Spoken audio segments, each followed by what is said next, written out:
Good morning Telangana. Welcome to T News. నేను సాయి మాధవి. బులెటిన్ల ముందుగా headlines చూద్దాం.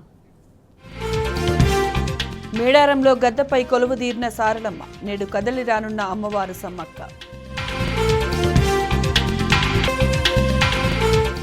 ప్రజలకు ఇచ్చిన ఒక్క హామీని నెరవేర్చని కాంగ్రెస్, 1వ తేదీన ఉద్యోగులకు పడని జీతాలు.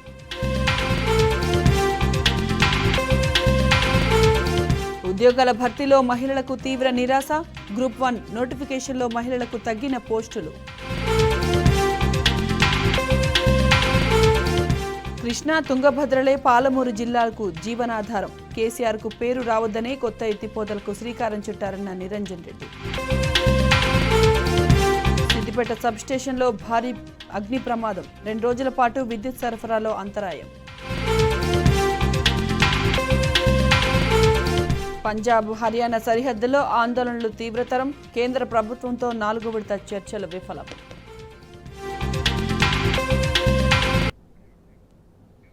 మేడారం మహాజాతర జనసంద్రమైంది. తల్లుల కోసం నలుదిశల నుంచి పరుగున తరలివచ్చిన బిడ్డలతో మహారణ్యం జనారణ్యమైంది.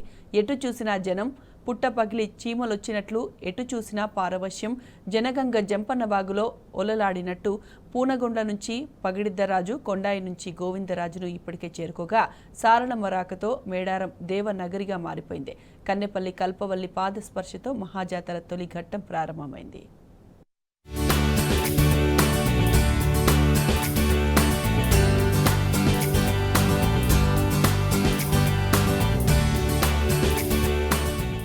మేడారం మహాజాతరలో తొలి ఘట్టం నిర్విఘ్నంగా పరిపూర్ణమైంది. కన్నేపల్లి నుంచి తరలివచ్చిన సారలమ్మ బుధవారం అర్ధరాత్రి 12 గంటల 12 నిమిషాలకు గద్దెను అలంకరించింది.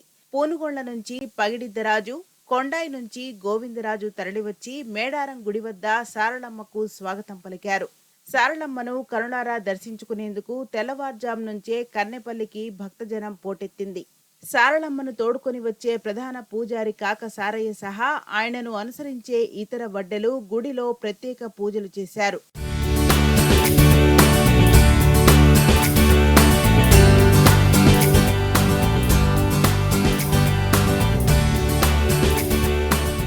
ఛత్తీస్గఢ్, బీజాపూర్, మహారాష్ట్రలోని సిరోంచా ప్రాంతాల నుంచి వచ్చిన ఆదివాసీ, కోయ గిరిజనుల పూజా విన్యాసాలతో కన్నెపల్లి మార్మోగింది. పూజల తరువాత కన్నెపల్లి నుంచి 16 మంది ఆడబిడ్డలు సంప్రదాయం ప్రకారం డోలీ విన్యాసాలతో తరలివచ్చి తల్లి బిడ్డలైన సమ్మక్క సారలమ్మ కొలువుదీరే గద్దెలపై ముగ్గులు పెట్టి కంకవనానికి కంకణాలు కట్టారు. మధ్యాహ్నం 3 గంటల నుంచే కన్నెపల్లి సారలమ్మ గుడి వద్ద డోలీ విన్యాసాలు, తుడుందెబ్బ, ఆదివాసీ విద్యార్థి పరిషత్, సారలమ్మ యువజన సంఘం బృందాల సారథ్యంలో కళా ప్రదర్శనలు కొనసాగాయి. అదే సమయంలో సారలమ్మ ప్రధాన పూజారి కాక సారయ్య సహా ఇతర పూజారులు సారలమ్మ గుడిలో వారి ఆచార సంప్రదాయాలను ఆచరించారు. జిల్లా ప్రజా ప్రతినిధులు, ఉన్నతాధికారులు కన్నెపల్లి సారలమ్మ గుడి నుంచి మేడారంలోని గద్దెల వరకు తోడుకొని బయలుదేరారు.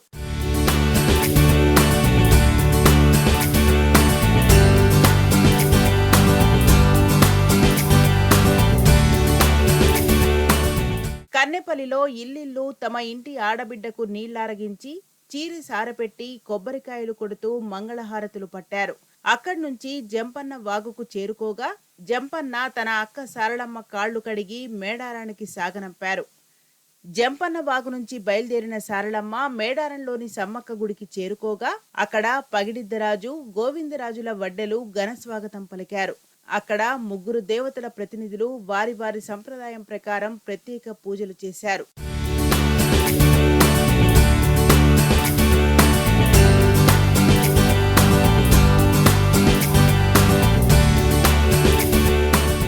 ఇక సారలమ్మ మేడారానికి బయలుదేరిందన్న సమాచారం తెలియగానే మేడారం జాతర ప్రాంగణం నుంచి భక్తులు తండోపతండాలుగా కన్నెపల్లికి పరుగులు తీశారు. గుడి నుంచి బయలుదేరిన సారలమ్మ కన్నెపల్లి వాడవాడనా తిరుగుతూ బిడ్డలకు దీవెనలిచ్చింది. ఇల్లిల్లు సారలమ్మకు చీరె సారెపోసి కాళ్లు కడిగి నీళ్లు నెత్తిన చల్లుకుంది.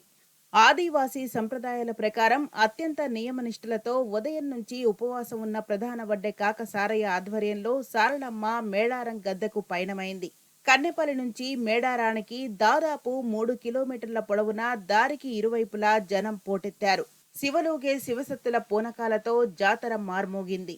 ఎదురుకోళ్లు సమర్పిస్తూ ఒడిబియ్యం చల్లుతూ కొబ్బరికాయలు కొడుతూ జనం సారళమ్మకు నీరాజనం పలికారు. కన్నెపల్లి నుంచి జంపన్నవాగు దాకా ఒక దృశ్యం, జంపన్నవాగు నుంచి మేడారం వరకు మరో దృశ్యం. ఈ రెండు దృశ్యాల నడుమ జంపన్నవాగు ఒక్కసారిగా కోల్ కోల్ రాగాలతో ఓలలాడింది. ఉప్పొంగిన జంపన్న అక్క కాళ్లు గడిగి నెత్తిన చల్లుకున్నాడా అన్నంత ఉద్విగ్న వాతావరణం నెలకొంది.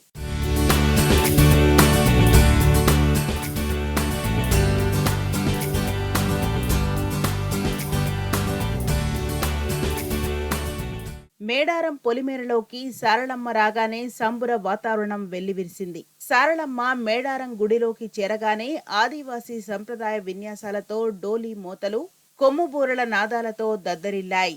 పూజలు నిర్వహించిన అనంతరం సారక్కను మేడారం గద్దెపై ప్రతిష్ఠించారు. పగిడిద్దరాజు, గోవిందరాజులు వారి వారి గద్దెలపై ఆసీనులయ్యారు. ఇక మేడారం జాతరలో అత్యంత ఉద్విగ్నతకు లోనయ్యే ఘట్టం సమ్మక్క ఆగమనం. ఇవాళ చిలుకలగుట్ట నుంచి సమ్మక్క తల్లి తరలివచ్చి భక్తుల మొక్కులు అందుకోనుంది. సమ్మక్క ప్రధాన పూజారి కొక్కెర కృష్ణయ్య సమ్మక్క తల్లిని గద్దెలపై ప్రతిష్ఠించనున్నారు.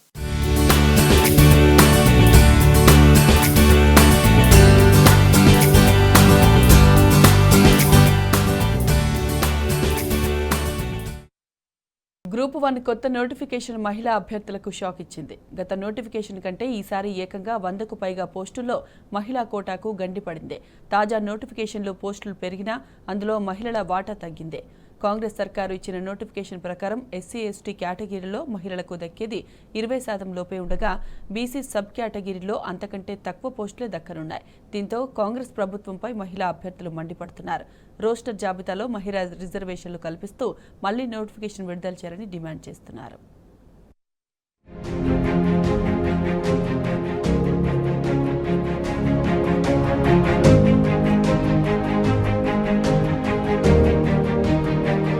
కాంగ్రెస్ ప్రభుత్వం తాజాగా విడుదల చేసిన గ్రూప్ 1 నోటిఫికేషన్లో మహిళలకు పోస్టులు భారీగా తగ్గాయి. ఈ నోటిఫికేషన్ ప్రకారం మహిళలకు ఉద్యోగం దక్కాలంటే పురుషుల కంటే రెట్టింపు కష్టపడాల్సిన పరిస్థితి ఏర్పడింది. కీలకమైన రోస్టర్ జాబితాలో మహిళా రిజర్వేషన్లు తొలగించడం, పోస్టులన్నింటినీ జనరల్ కేటగిరీగా చూపడంతో ఈ పరిస్థితి తలెత్తింది. 18 విభాగాల్లో 563 గ్రూప్ 1 ఉద్యోగాల భర్తీకి టీఎస్పీఎస్సీ ఇటీవల నోటిఫికేషన్ విడుదల చేసింది. ఇందులో ఖాళీల క్రమాన్ని OC, EWS, BCA, BCB, BCC, BCD, BCE, SC, ST, physically handicrafts, ex service, sports కేటగిరీలుగా పేర్కొంది. మహిళలకు ప్రత్యేకంగా ఎక్కడా రిజర్వ్ చేయలేదు.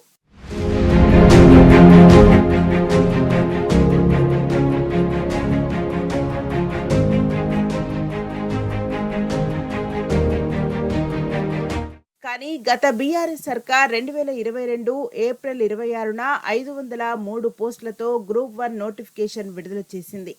అందులో జనరల్ కేటగిరీకి 278 పోస్టులు, మహిళలకు 225 పోస్టులు రిజర్వ్ చేశారు. తాజా నోటిఫికేషన్లోని 563 పోస్టులను ప్రస్తుత విధానం ప్రకారం భర్తీ చేస్తే మహిళలకు 109 పోస్టులు మాత్రమే దక్కే అవకాశం ఉంది. హారిజెంటల్ పద్ధతిలో 33.333% మహిళా రిజర్వేషన్లను ప్రభుత్వం అమలు చేస్తోంది. ఈ రిజర్వేషన్లను ప్రత్యేకంగా మార్కింగ్ చేయకుండా అమలు చేస్తున్నట్లు ఉత్తర్వులో పేర్కొంది. ఈ ఆదేశాల ప్రకారం ఏ కేటగిరీలో అయినా 3 పోస్టులుంటే ఒక పోస్టును మహిళకు కేటాయించే అవకాశం ఉంటుంది. కానీ ఒక కేటగిరీలో 2 పోస్టులే ఉంటే ఆ రెండింటిని జనరల్ కేటగిరీతో మెరిట్ ప్రాతిపదికన భర్తీ చేయనున్నారు. గ్రూప్ 1 నోటిఫికేషన్లో పేర్కొన్న ప్రకారం పలు విభాగాల్లోని పోస్టులు 3 కంటే తక్కువగా ఉన్నాయి. దీంతో వీటన్నిటిలో మహిళా రిజర్వేషన్ లేకుండా పోయింది.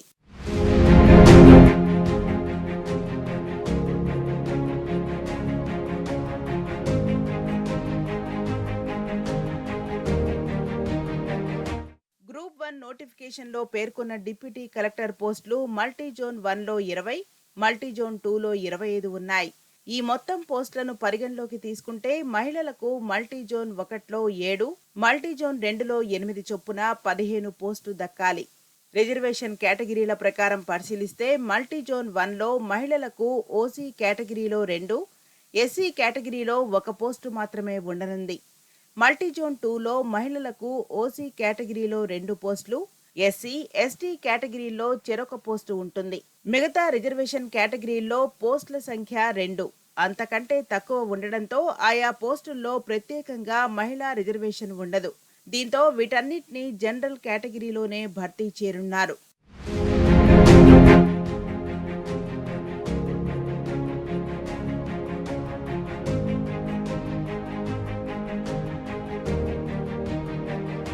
మొత్తంగా డిప్యూటీ కలెక్టర్ పోస్టుల్లో మహిళలకు 7 పోస్టులు మాత్రమే ఖచ్చితంగా దక్కనున్నాయి. డీఎస్పీ 115 పోస్టులున్నాయి. మల్టీజోన్ 1 పరిధిలో 52 ఉద్యోగాలున్నాయి. 33% రిజర్వేషన్ ప్రకారం 17 పోస్టులు రావాలి. తాజా నోటిఫికేషన్ ప్రకారం 13 ఉద్యోగాలు మహిళలకు దక్కే అవకాశముంది. మల్టీజోన్ 2 పరిధిలో 63 పోస్టుల్లో 33% ప్రకారం 20 పోస్టులు మహిళలకు దక్కాలి. కానీ నోటిఫికేషన్ ప్రకారం 17 పోస్టులే దక్కనున్నాయి. మహిళా రిజర్వేషన్ కోటా కంటే మిగిలిన పోస్టులను ఆయా రిజర్వేషన్లలోని జనరల్ కేటగిరీలో భర్తీ చేయనున్నారు. కమర్షియల్ ట్యాక్స్ ఆఫీసర్ పోస్టులు 48 ఉన్నాయి. వీటిలో 33% లెక్కన మహిళలకు 16 పోస్టులు దక్కాలి. నోటిఫికేషన్ ప్రకారం 9 పోస్టులే మహిళలకు దక్కే అవకాశముంది. మల్టీజోన్ 1 పరిధిలోని 12 పోస్టుల్లో ఓసీ కేటగిరీలో ఒక్కటే పోస్టుంది. మల్టీజోన్ 2 పరిధిలో ఓసీలో 4, ఈడబ్ల్యూఎస్, బీసీఏ, బీసీబీ, ఎస్సీ, ఎస్సీలో 1 చొప్పున మహిళలకు పోస్టు దక్కనున్నాయి. మిగతా పోస్టులన్నీ జనరల్ కేటగిరీలోనే భర్తీ చేయనున్నారు.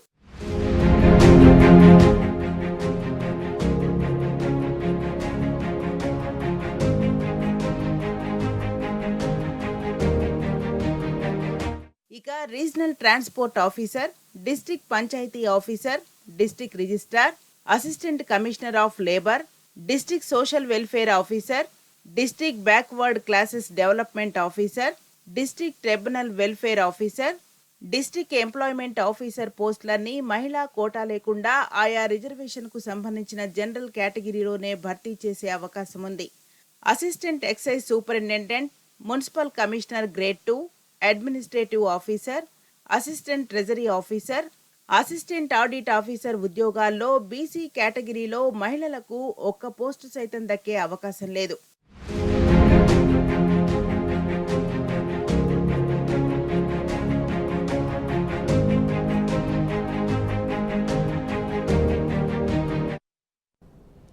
కాంగ్రెస్ సర్కారు కీలక అంశాలను గాలికొదిలేసింది. ట్రిబ్యునల్ విధించినా గడువు ముగిసినా ఇప్పటికీ ఎన్ఓసీ దాఖలు చేయకుండా నిర్లక్ష్యం వ్యవహరిస్తోంది.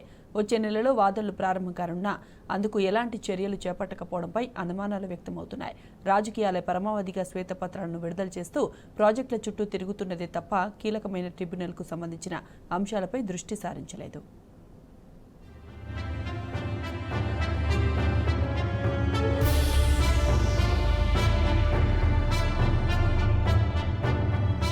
కృష్ణా జలాల్లో న్యాయమైన వాటాను సాధించే అంశంపై ప్రభుత్వానికి సోయి లేకుండా పోయింది. రాజకీయాలే పరమావధిగా శ్వేతపత్రాలను విడుదల చేస్తూ ప్రాజెక్టుల చుట్టూ తిరుగుతున్నదే తప్ప కీలకమైన ట్రిబ్యునల్కు సంబంధించిన అంశాలపై దృష్టి సారించలేదు. వచ్చే నెల నుంచి వాదనలు ప్రారంభం కావలసి ఉండగా అందుకు సంబంధించిన స్టేట్మెంట్ ఆఫ్ కేసును దాఖలు చేయలేదు. రేవంత్ సర్కార్ నుంచి ఎలాంటి స్పందన లేక ఇంటర్ స్టేట్ విభాగం అధికారులు ఏం చేయాలో తెలియని స్థితిలో కొట్టుమిట్టాడుతున్నారు. కరువు, వర్షపాతం లాంటి పరిస్థితులతో పాటు సాగుకు యోగ్యమైన భూములు, క్యాచ్మెంట్ ఏరియా విస్తీర్ణం తదితర అంశాల వారీగా ట్రిబ్యునళ్లు నదీ జలాల్లో వాటాలను కేటాయిస్తాయి. అందుకు విరుద్ధంగా కేవలం అప్పటికే వినియోగంలో ఉన్న కృష్ణా జలాలను మాత్రమే ఏపీ పునర్విభజన చట్టం 2014లోని సెక్షన్ 89 ప్రకారం ప్రాజెక్టుల వారీగా ఏపీ, తెలంగాణకు జలాలను కేటాయించాలని కేంద్ర ప్రభుత్వం గతంలో బ్రిజేష్ కుమార్ ట్రిబ్యునల్కు మార్గదర్శకాలను జారీ చేసింది. కానీ ఆ మార్గదర్శకాలతో తెలంగాణకు ఒరిగిందేమీ లేదని గత బీఆర్ఎస్ ప్రభుత్వం స్పష్టం చేసింది.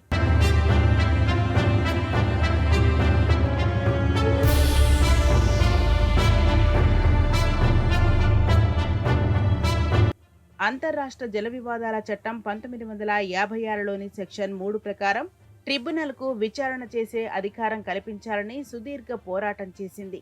దీంతో దిగివచ్చిన కేంద్రం సెక్షన్ 3 ప్రకారం కృష్ణా జలాలను పంపిణీ చేయాలని కృష్ణా జల వివాద ట్రిబ్యునల్ 2కు గతేడాది అక్టోబర్లో నూతన మార్గదర్శకాలను జారీ చేసింది.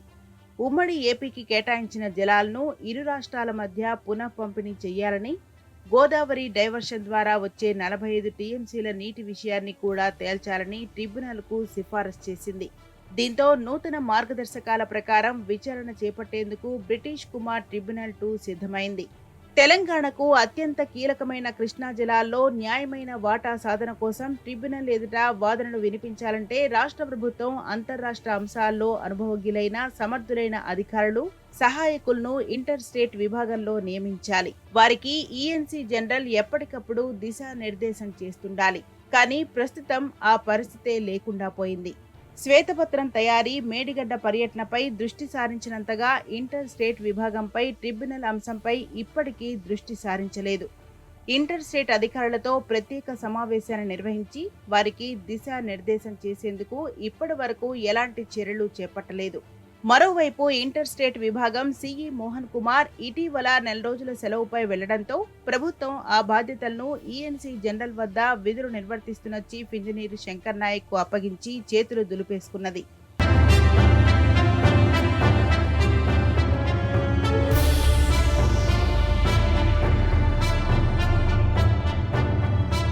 తెలంగాణ తరపున ట్రిబ్యునల్ ఎదుట బలమైన వాదనలను వినిపించేందుకు గత బీఆర్ఎస్ ప్రభుత్వం సీనియర్ న్యాయవాదులు వైద్యనాథన్, రవీందర్ రావు, నిఖిల్ స్వామి తదితరులను నియమించింది. కానీ ప్రస్తుత రేవంత్ సర్కార్ తమను కొనసాగిస్తుందా లేదా అనే డైలమాలో పడిపోయిన ఆ న్యాయవాదులు విచారణకు సంబంధించిన అంశాలను పొందుపరచడానికి సంశయాన్ని వ్యక్తం చేస్తున్నట్టు సమాచారం. ప్రభుత్వం నుంచి స్పష్టమైన హామీ వస్తే తప్ప ట్రిబ్యునల్కు సంబంధించిన అంశాలను ముట్టుకోకూడదనే భావనలో వారు ఉన్నట్టు తెలుస్తున్నది. అయినప్పటికీ అంతర్రాష్ట్ర జల విభాగం అధికారులతో గాని, న్యాయవాదులతో గాని రాష్ట్ర ప్రభుత్వం ఇప్పటి వరకు సమావేశాన్ని నిర్వహించలేదు. దీంతో ఏం చేయాలో తెలియక అంతర్రాష్ట్ర జల విభాగం అధికారులు దిక్కుతోచని స్థితిలో ఉన్నారు. కృష్ణా జలాల్లో న్యాయమైన వాటా దక్కాలంటే ట్రిబ్యునల్ ఎదుట తెలంగాణ ప్రభుత్వం బలమైన వాదనలు వినిపించాల్సి ఉన్నది. కృష్ణా జలాల కేటాయింపులో గతంలో జరిగిన అన్యాయంతో పాటు న్యాయపరంగా ప్రస్తుతం ఎంత వాటా వస్తుంది, ఏ కారణంతో జలాలను కేటాయించాలి, అందుకు గల ఆవశ్యకతలేంటి అనే విషయాలను సహేతుకంగా ట్రిబ్యునల్కు వివరించాల్సి ఉన్నది. దీనినే స్టేట్మెంట్ ఆఫ్ కేస్ అంటారు. దీన్ని 6 నెలల్లోగా దాఖలు చేయాలని ట్రిబ్యునల్ గతేడాది నవంబర్లో ఇరు రాష్ట్రాలను ఆదేశించింది. ఈ గడువు ఈ నెల 14తోనే ముగిసింది. వచ్చే నెల 5, 6, 7 తేదీల్లో ట్రిబ్యునల్ విచారణ కొనసాగనుంది. కానీ రాష్ట్ర ప్రభుత్వం ఇప్పటికీ ఎస్ఓసిని దాఖలు చేయలేదు. ఇవి బులెటిన్ అప్డేట్స్. నమస్తే.